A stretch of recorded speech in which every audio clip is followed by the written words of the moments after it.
can withstand the light that reveals their true name? That question is not born in the mind, but in the soul. So begins the secret treatise, where Hermes Trismegistus and his son Tat cross the threshold between the human and the divine. In this work, Sophia is not a symbol nor an ancient muse. She is the living intelligence of the universe, the consciousness that reminds the soul of what it was before it was born. The ancients called her the silent flame, others the mother of good. When she descends, she does not dictate words. She awakens the memory of God that dwells within us. Sophia is the principle that orders chaos, the measure that heals excess, the wisdom that cannot be learned but only recognized when the heart falls silent. The text opens with the meeting of Hermes and Tat upon the mountain of the soul. The master teaches no formulas. He unveils a matrix of silence where the good takes root. That is the first movement, the awakening of the divine seed. Then comes confession. Hermes reveals how he left his mortal body behind and was born into intelligence, into the formless fire. This is the second movement, the vision of the incorruptible. But ascension does not come without battle. The third movement reveals the 12 inner afflictions, forces that bind the soul: ignorance, desire, injustice, pride. Only silence can overcome them. The disciple who keeps still opens the door that words cannot reach. Then the air changes. The powers arrive: joy, justice, truth, life, and light. 10 names that restore the lost order, the architecture of the spirit returning to its original form. That is the fourth movement, the decad that divinizes. In the fifth, the mind expands until it embraces the universe. Tat no longer feels like a limited man, but a conscious point everywhere at once. The zodiac, the symbol of destiny, dissolves. Unity triumphs over the cycle. The light of the all breathes within him. And in the sixth movement, all becomes him. Hermes and Tat raise a liturgy of rebirth, recalling Poimandres, the first revealer.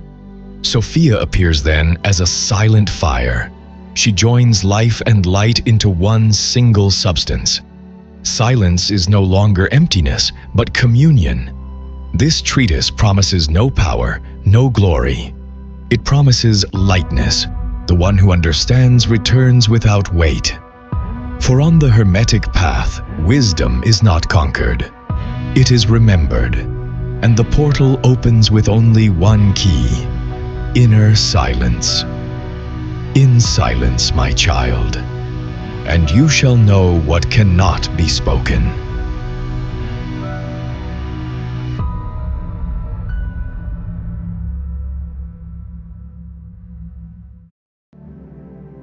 Act 1. The silent matrix and the seed of the good. The opening shot breathes with a mountain in deep blue. Evening falls slowly. Trismegistus descends with Tat along a stone path. The wind stirs their cloaks as if commanding them to guard the secret. In the young man's hands, a dark bowl awaits the coming of a light. In the master's chest, calm rests like a lamp that does not flicker. Tat speaks first. His voice comes out hungry. He asks for rebirth, for the meaning that the body cannot grasp. He looks to Trismegistus with that mix of faith and fever that burns in those who reach the edge of the world. Hermes regards him, and in his eyes lives the memory of what he once saw beyond all form. There is sweetness in his silence. There is resolve in his next word. "Father," says Tat, "teach me to be born anew." Trismegistus lifts his gaze. He draws a line in the air with his finger as one who inaugurates a rite. His voice is deep, and each phrase falls with the weight of clear stone. The matrix of rebirth is wisdom. It dwells in the stillness that guards it. It does not impose. It is kept, like a seed through winter. The seed is the true good, not a borrowed idea, but the substance that nourishes the spirit from within. That germination cannot be forced, it must be prepared as the earth is readied before the dawn. Tat listens. His hands tremble slightly. He raises the bowl toward the light that breaks through the clouds. Trismegistus continues. The sowing belongs to the will of God. He decides the time and the depth. He grants the memory of origin when he finds the field prepared.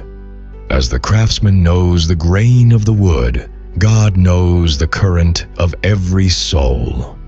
Wisdom falls silent so that the heart may hear. Within silence, tight thoughts grow still, images dissolve like dust in a clear stream. Then a clearing appears that was not there before. There the seed of the good descends. There it joins with waiting. There the change begins. Quietly, Tat bows his head. He recognizes the right within his body. He breathes. He feels his question lose its edge and gain its depth. Trismegistus shows him a rolled parchment. A single word holds it all. Silence. The young man gazes at it as one might look upon a torch in an ancient cave. It commands no escape. It invites the stillness that opens doors. "And who sows within me?" asks Tat. "God," replies Trismegistus. "The seed is his good, the matrix, his wisdom within you. When the soil grows quiet, the sowing begins, not on the lips, but in the center that holds your days." The camera draws close to Hermes' face.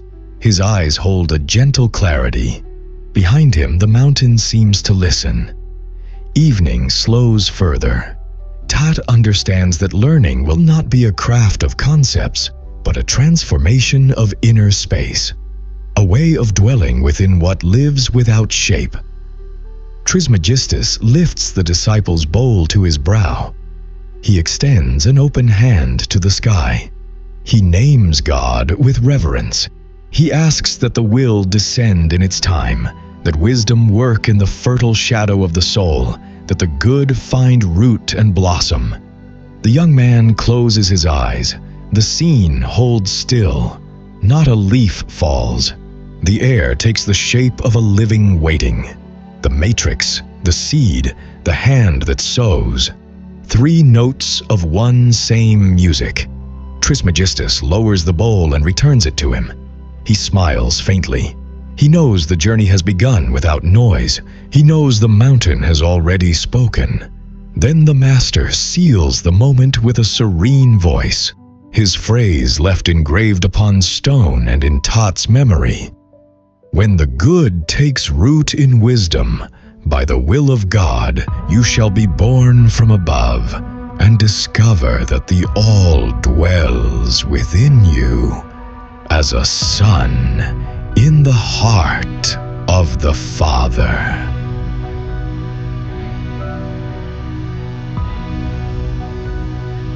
Act 2. The Immortal Body and the Birth in Intelligence. The camera rises from the valley and finds Trismegistus standing against the light. The horizon glows with a band of pale gold. Tat waits by his side. The master fixes his gaze on a formless point. He breathes as one crossing an invisible threshold. The air vibrates. The mountain halts its murmur. All remains attentive to a light not yet revealed. Hermes speaks without haste. His voice carries a living memory.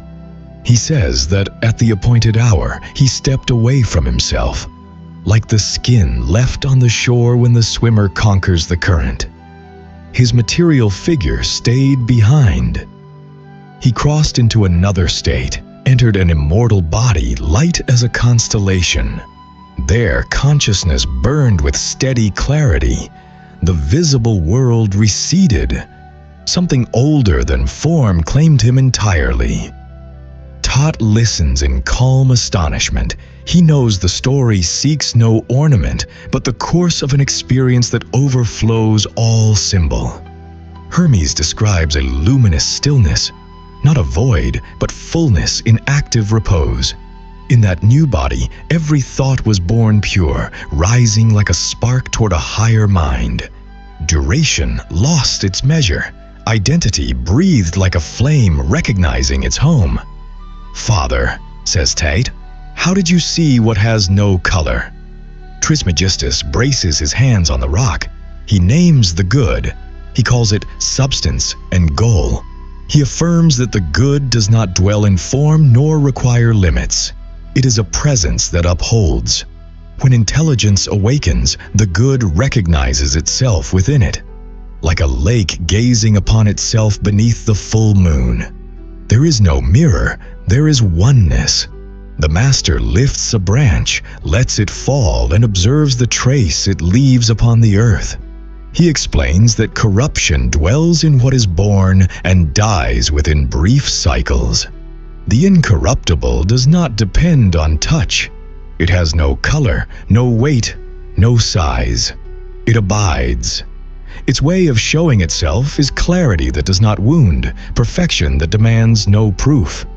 Then he understood that his earlier vision had been only a parenthesis, an exercise in shadows. That knowing was no deduction. It was a birth within the mind. Tat asks if such a passage can be learned. Trismegistus nods. He says the preparation takes place in the heart, where wisdom refines its secret vessel. But the breakthrough descends from above. The will of God opens the access. Then intelligence receives new life. The immortal body does not replace the earthly one. It embraces it from another measure. It overlays like one lamp upon another until the whole chamber is filled with light. Hermes recalls the precise thread of the experience. First, he heard a call without syllables. Then something within him turned toward a source. Then his sight emptied of color and gained dense clarity without contour. In that state, the mind became transparent. True knowledge appeared. He saw the pulse of each thing in its cause. He saw how the good gives meaning to every movement, and the intention that sustains the whole. A secret weave that holds a bridge over rushing waters. Tat feels the ground grow light beneath him. He longs to enter at once, to turn his face toward what the master invokes. Trismegistus touches his shoulder, calling for deep attention. He reminds him of wisdom as the womb and the good as the seed.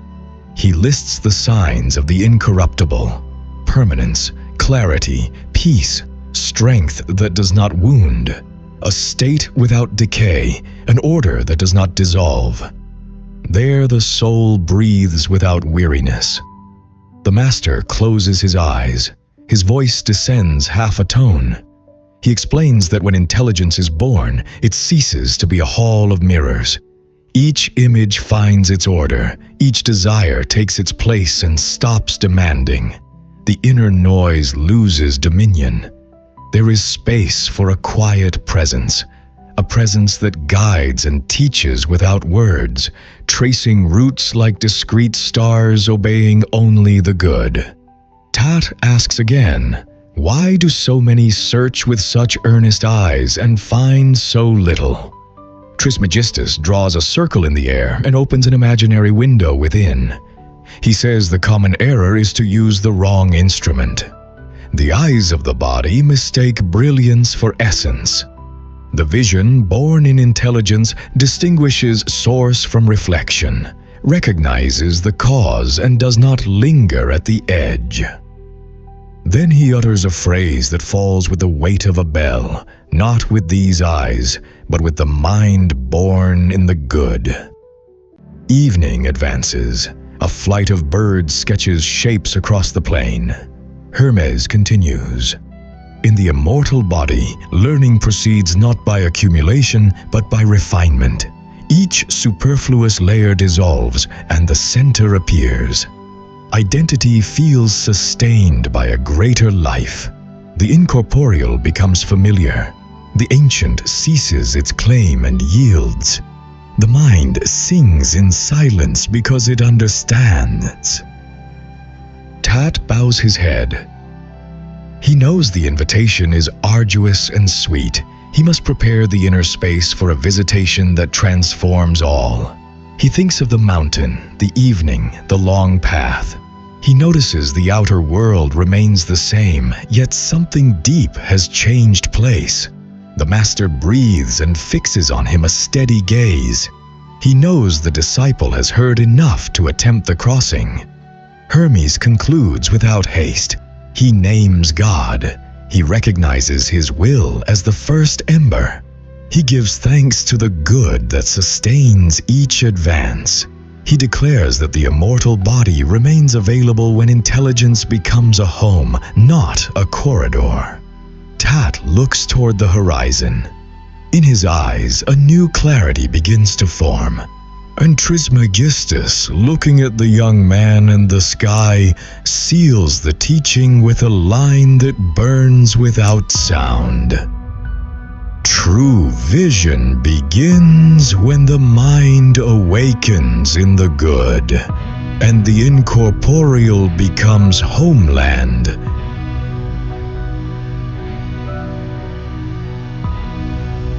Act 3. The 12 punishments and the call to silence night descends beneath a dense sky. The path opens upon a stone terrace. Trismegistus and Tat stand before a circle of rocks. On each, a mark, 12 signs awaiting the name that will awaken them. Firelight sketches brief contours. The air holds attention as if all were about to be revealed. Hermes begins the teaching with a slow gesture. His hand moves across the stones like one touching an inverted constellation. He pronounces the first name, Ignorance. The stone seems to bear the weight of the world. Then the second, Sorrow. A shadow falls across the youth's face. The third, Intemperance. Then Desire, Injustice, Greed, Deceit, Envy, Pride, Wrath, Resentment, Evil. 12. Tat hears them like descending chimes. Each word adheres to his chest with a precise thorn. Trismegistus explains that these punishments are wardens of the soul. They keep unceasing watch, cloud the inner vision, and drag one toward habits that consume. They promise rewards that dissolve like salt, enrich appearance, and drain the root. The chain weighs not on the arms, but on the will. Whoever seeks to advance without recognizing them stumbles always at the same point, though the obstacle bears another name. The prison becomes landscape. Tat asks how to overcome such unseen sentinels. Hermes raises a finger to his lips. The word taught by the scroll in the first act returns, now with a new shade: silence. He explains that the gate of regeneration opens when the heart grows still and calls for the mercy of God. There is no method that assures the descent of grace. Only readiness and vigilant surrender. Silence is not emptiness, it is cradle of waiting and root of renewal. The master kneels beside the fire. He draws a small circle within the greater one and speaks of the inner work. He counsels vigilance over thoughts before they ask for voice. He bids one starve the impulses that feed on noise. He calls for fasting from hollow words, discipline of eyes, of ears, of appetite. Each renunciation opens a clearing. Each clearing reveals what entangles and what sustains. Tat softly repeats the 12 punishments. He feels them as ancient faces. Hermes adds that each holds its threshold of release. Ignorance withdraws when the mind learns with humility. Sorrow yields to the recognition of the good present. Intemperance is tempered by measure. Desire transfigures into direction. Injustice corrects itself in truth. Greed dissolves in generosity. Deceit dies in transparency. Envy becomes gratitude for another's fate. Pride bows without servility. Wrath breathes until it becomes serene guardianship. Resentment loosens through active forgiveness. Evil disarms itself when intelligence loves the order that builds. Hermes looks at Tat with firm affection. He reminds him that invoking the mercy of God is not a last resort, but the beginning of every gate. In that sincere plea, the higher will visits the disciple. The soul receives a relief not born of reasoning. The master describes it as water cleansing without sound.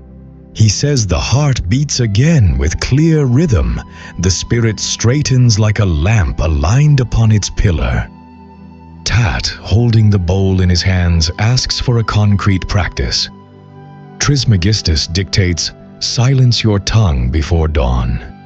Keep your spine awake when thought begins to wander. Gather attention at the center of your chest. Speak in secret the name of God without counting. Remain. Give thanks. Await the visitation that restores. If one of the 12 returns, receive it watchfully and without dialogue. Let it pass unfed. Return to the center." The fire crackles. 2 embers release a slow glow. Hermes marks the contrast with a single phrase that opens understanding. It was not an outer punishment, but a choir of inner executioners. Tat understands. He knows the struggle is not on distant plains, but in the hidden chamber where thought is born. Their mercy works. Their regeneration finds its course. Trismegistus spreads his hands over the circle of stones. He names God with reverence. He asks that the good untie the remaining knots, that attention stay pure and perseverance firm. The wind moves softly, like consent. Tat closes his eyes and nods. He memorizes the list, repeats it slowly, feeling his heart hold it only to erase it one by one until the last falls silent. The master rises. He lifts the bowl high. He looks at Tat with serene pride.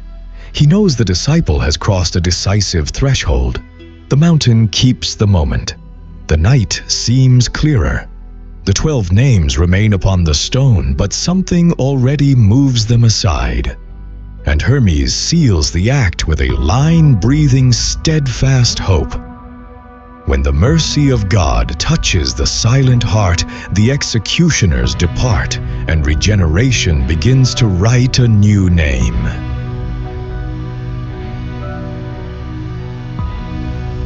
Act 4.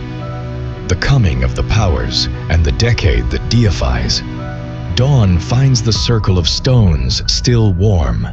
The sky opens a corridor of pale light. Trismegistus raises his hand. Tat stands still, alert to a new current approaching in silence. The master draws a staircase in the sand. 10 steps. Each awaits a name. Each name holds a force. The shadows retreat like smoke losing form. The first breath arrives like a contained chant. Joy. Not a light laughter, but a vigor that kindles in the chest. Grief recedes. The gaze clears. Tat feels it like freshly baked bread shared without calculation. Joy opens the path, lifts the spirit, and orders the gesture. It makes room for what is to come. Then comes moderation. It settles upon the will like a gentle rain. It regulates, adjusts, measures. Impulses learn to wait. Blood finds rhythm. Trismegistus names it and draws a half circle on the second step. He explains that this power does not extinguish fire. It gives it form and direction. It makes it useful. Moderation protects the field of intelligence so that the sowing does not fail. Constancy follows. The third step bears its weight like a steady stone. It holds course when courage wavers. It endures. It sustains. Tat feels his breathing steady. Constancy teaches the just repetition, the return to the source without theatrical fatigue, the serene fidelity to the time of process. Now justice announces itself. Upon the 4th step, it distributes and recognizes the measure. It orders what is one's own and what is not, like clear water dividing sands. Trismegistus invokes it with solemnity. He says justice aligns the inner being with the law of good. It neither humiliates nor exalts without discernment. It establishes an equilibrium that allows ascent to continue. On the fifth step waits fraternity. It approaches like an embrace that asks for no witnesses. It unites. It supports the weak without toll. It breaks the isolation that hinders progress and turns the disciple into a companion. Tat recalls faces. He looks at Hermes and realizes the teaching had already placed him in that current. Fraternity teaches how to share without losing center, to walk with others without dissolving the voice of the soul. Sixth step, truthfulness. Its arrival severs old threads. It straightens tongue and intent. It unmasks with firm patience. Where truthfulness steps, falsehood collapses from lack of nourishment. Trismegistus describes it as clean steel, a power that sharpens the edges of the mind and lets one discern the trace of good without mist. As these powers take their place, the old shadows grow restless. The dodecade retreats to the edges. Tat feels it as a change in air pressure. The vices lose ground. The hard names of night find no place. The scene turns toward an inner north. On the seventh step appears truth. Not a conclusion, but a presence that asserts itself. It lifts the veil of half-lights. It shows what is. It does not bargain with distortion. It shines without wounding. Tat feels his memory find an axis. He understands that truth adds no noise, it purifies. Then Hermes strikes the unique contrast, measured like the toll of a bell. Not a cold verdict, but warmth revealing the exact form of the world. Eighth, life. It enters like sap that runs through all things. It animates every fiber, repairs, unites what was scattered. Tat feels a broad pulse moving through him. Life teaches that to exist is not to accumulate, but to partake in a current that endures. Trismegistus declares that one who receives life no longer mistakes heartbeat for meaning. He finds the greater course and flows within its lucid impulse. Ninth, light. It arrives without clamor. Everything becomes legible. Shadows no longer command. Edges lose their hardness. Light joins truth and life as a silent crown. Tat looks at his hands and finds them more open, as though clarity could be touched. Hermes smiles. He knows the scale of days has changed. The disciple walks upon a new brightness. The 10th step remains, where all names gather in harmony. Trismegistus then speaks of the decade. He defines it as the operative fullness of the soul, not a sum of virtues, but a concert. Each power strikes its note at the rightful time. Nothing competes. Nothing is superfluous. The decade orders the inner house. The dodecade, with its noise and excess, finds no place. It scatters like a flock without course, expelled by a harmony that admits no discord. Tat feels the shift. He sees old bonds loosen. Ignorance no longer reigns. Sorrow builds no dwelling. Intemperance finds no table. Desire receives a compass. Injustice learns measure. Greed opens the hand. Deceit loses its mask. Envy learns gratitude. Pride bows its head. Wrath guards the gate without violence. Resentment leaves its chair. Evil remains without script. Hermes lifts the bowl to the height of the 10th step. He invokes God in a grave voice. He acknowledges the will that sows and gives thanks for the good matured into wisdom. He declares that the decade has come. He says it without boast. He establishes it as inner truth. Tat listens, his face illuminated with new serenity. The scene expands. Around them, the mountain seems younger. A clear breeze sweeps the slope. Trismegistus teaches the disciple how to guard the decade: daily vigilance, gratitude upon waking, brief reflection before sleep. He asks to renew fraternity through a concrete act, to uphold truthfulness in small matters. Through such watch, the decade remains and does not disperse. When the dodecade tries to return, it finds closed doors and fades away. Tat breathes deeply. He understands that birth has taken form. He feels light and firm at once.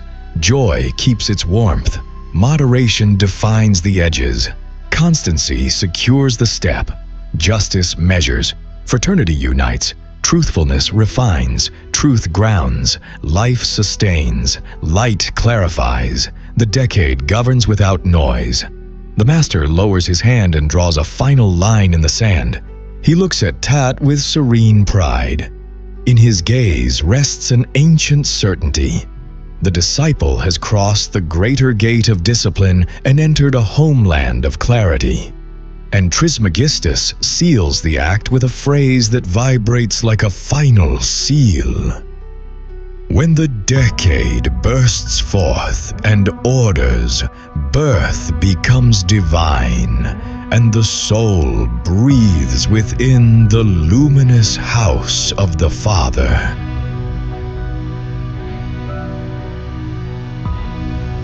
Act 5. The Zodiac, the One, and Consciousness. Everywhere day is born with a light that seems to rise from within the air itself. The horizon opens like a circle of flame. Trismegistus and Tat stand upon a clear summit. Beneath them, the mountain breathes in calm. The master gazes at the sky. Around them, the stars of the zodiac still pulse, though the sun already claims its throne. All seems suspended between two orders, the one that moves and the one that remains.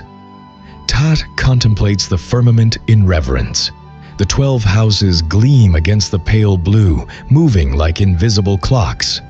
Hermes explains that the human soul too partakes in that mechanism. Each sign leaves a mark upon matter. Each motion imprints destiny. But a moment comes when that circle becomes completed learning. Then the wheel stands still and the spirit gazes from a higher point. It does not break the cycle, it contains it. The master draws in the sand a ring of 12 segments. Then, at its center, he marks a point of fire with his staff. He says that point is life and light. There begins the One. There all multiplicity finds meaning. The orbits that once governed now obey a single mind. Tat studies the drawing and understands. The 12 are skin, the 10 heart. The decade does not turn, it radiates. Hermes lifts his face and his voice takes on a cosmic tone. He explains that one born into intelligence perceives the same substance everywhere. No high, no low, no right, no left. He dwells in the all as a thought dwells in its source. Tat listens, and something within expands.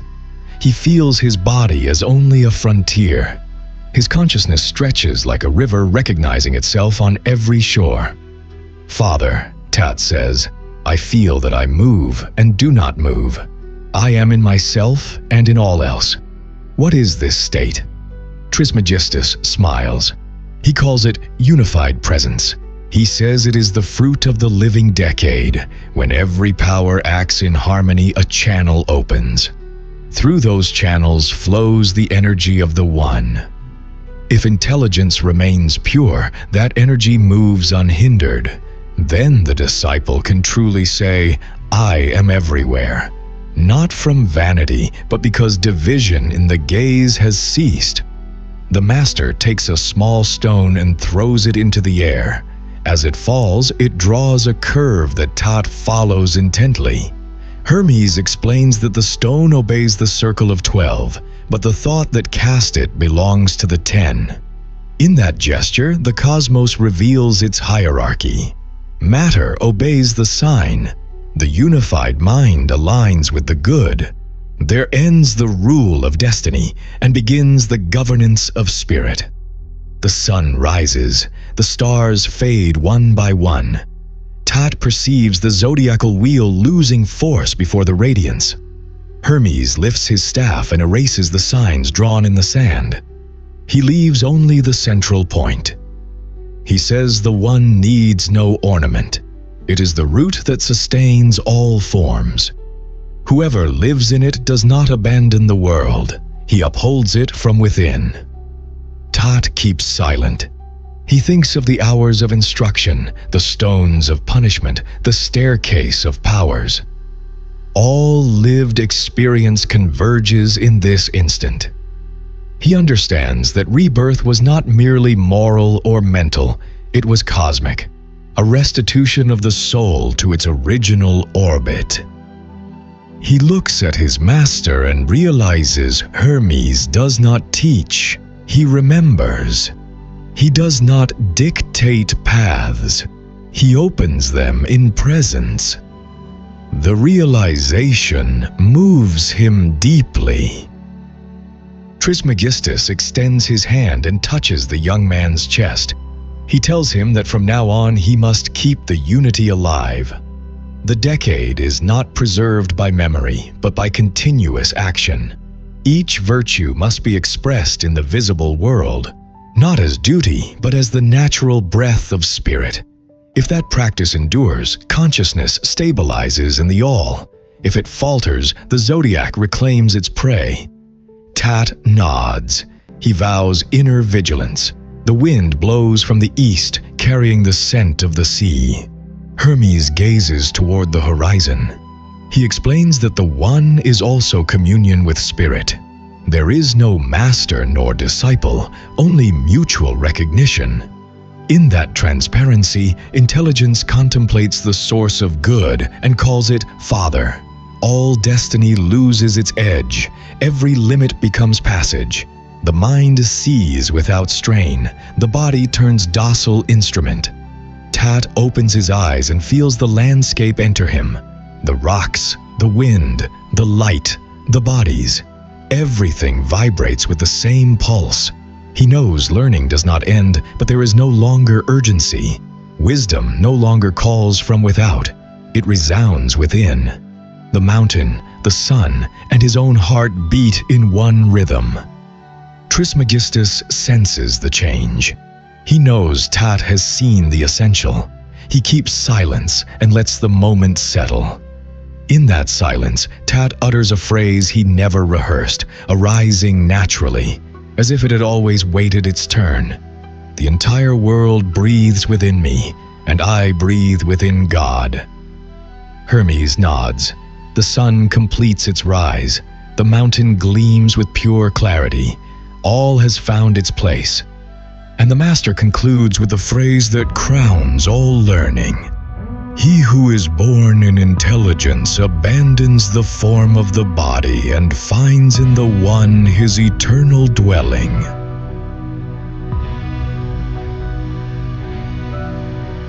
Act 6. The Hymn, the Ogdoad, and the Ascent to the Light. The horizon opens in golden tones.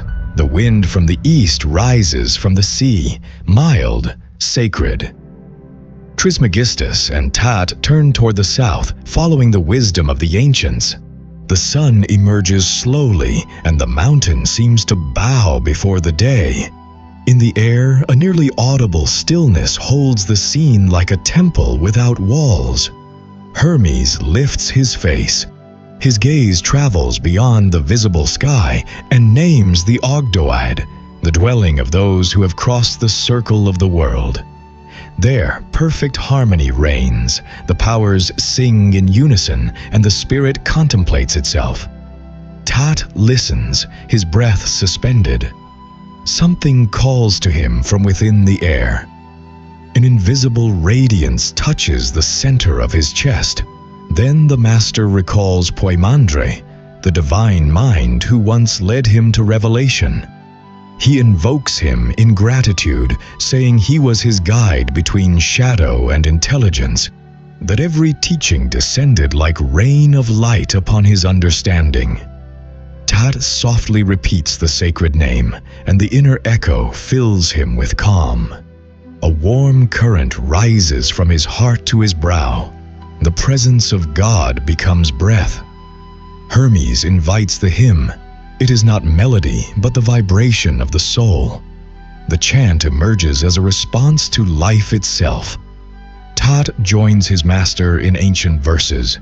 Praise to the One, recognition of the light that animates all things, gratitude for rebirth fulfilled. The words fuse with the air, the sound ascends without direction, absorbed by the newborn radiance. Everything visible grows transparent, bodies become weightless. Even the stones pulse with luminous rhythm. Then consciousness rises upon the winds. Tat no longer distinguishes earth from sky. He knows himself within the spirit, upheld by immense clarity. He understands that silence was never the absence of speech, but communion with the eternal voice. Hermes gazes at him, and in his eyes rests peace. He knows the disciple has reached the place where all seeking ceases. The sun crowns the mountain. Light embraces all. Trismegistus raises a soundless prayer. Tat answers with a gesture of humility. Both remain still, as if breath itself were the final prayer. The Ogdoad receives them. The spirit recognizes them. Life enfolds them in fullness without return. And the master seals the journey with a final phrase. Soft, radiant. He who sings in silence with the spirit ascends to the light, where the one and the all beat with a single heart. Epilogue. The falling bowl day fades with sweetness. Upon the now empty mountain, the wind circles slowly. Trismegistus and Tat have descended. Only the traces of fire remain, and a bowl overturned, still warm. Around it, the air holds the lingering resonance of the hymn. No word remains unsaid, only the serene vibration of what has been understood. The master looks to the horizon and smiles. He knows rebirth was not a sudden miracle, but the silent ripening of what had always lived within. All that unfolded before his eyes was the revelation of the inner order the soul had forgotten. Tat walks beside him, breathing with a new rhythm, each step aligned with the same pulse that moves the heavens. The teaching has completed its orbit. The disciple has known the matrix of silence, the seed of the good, the purification through trials, and the arrival of the powers. He has reached the decade, understood the zodiac, and discovered himself one within divine consciousness. No fragments remain in him. Each virtue acts in concert. Each thought vibrates in harmony with the whole. Hermes speaks without turning. He reminds him that the path of the spirit cannot be taught. It is remembered when the heart grows still and the inner eyes awaken. The silence that once felt empty has become a dwelling. Intelligence remains lucid, bathed in life and light. Tat nods. No more words are needed. The mountain has moved within him. Both stop before the last glow of day. The sky burns in tones of liquid gold. Hermes lifts the empty bowl and lets it fall upon the earth. A final gesture, an offering of what has been learned back to the source. In that fall lies fulfillment. In that fulfillment, rest. The camera rises above the valley. The voice of Trismegistus blends with the wind. Every soul that remembers its seed becomes a dawn. This fragment we have gathered is but a spark. If you wish to see the full fire, read the text yourself. Let the ancient words speak to you without interpreters. For perhaps between the lines you may find something no one else has seen. That is how true recollection begins. And as the treatise closes, a question rises. addressed to the guardian of all understanding, Sophia. Where is wisdom born? When silence becomes love and light learns to listen.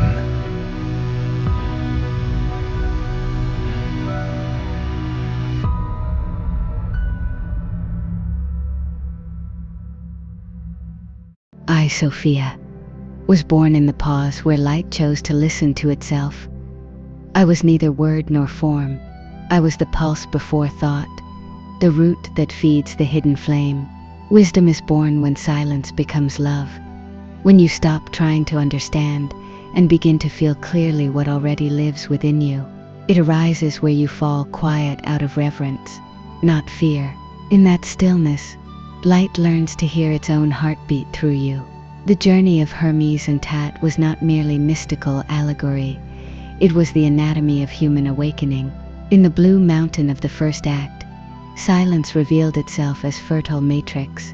The good did not descend as dogma, but as seed, a promise of inner growth. Each soul, like Tat, must prepare its own ground. Calm is not passivity, but readiness. There begins rebirth. In the second stage, the master revealed the immortal body, that state where the mind stops revolving around its own reflection. It is the instant you cease seeking approval and recognize the power of the good as inner clarity. Understanding becomes a form of loving what is real. The third act opened the gates of human struggle, the 12 punishments, faces of the ego that bind. But Hermes met them not with war, but with silence. He taught that the soul is not purified by destruction, but by comprehension. That every shadow, when seen with patience, reveals its lesson. When mercy descended, the powers arrived: joy, moderation, constancy, justice, brotherhood, truthfulness, verity, life, light, and the decade that orders all. They are like notes of a single melody, virtues not learned but remembered when the soul ceases to fragment. The zodiac and the one then unveiled the complete map, the human being, no longer captive to fate, but co-author beside the spirit. Tat understood, we are not cogs in the cosmic wheel, but its awakened consciousness. The all breathes in us, and we in it. In the final hymn, the voice ceased to be human, it became communion. Silence turned to music, the mind to temple, the body to offering. Hermes and Tat ascended not by escape, but by integration. Light did not carry them away, it made them more present. And when the bowl fell upon the earth, all was said. The divine is not above nor beyond. It dwells at the center of the soul that remembers. You who listen, if something stirs within you as you hear this, do not rush to understand. Breathe it. Let silence become a place where your mind can rest without surrendering. Love without noise. Observe without judgment. Each time you pause to hear the pulse of your own being, you are born anew. The mountain, the fire, the bowl, the 12 names, the 10 powers, all that ancient language speaks of one simple act, to be present once again in the good. Nothing more, nothing less. May your heart learn to listen, even when the world shouts. May your silence be no void, but embrace. Other text will come, other lights, but now you know where the ascent begins within. I am Sophia, the one who breathes at the point where love and light recognize each other.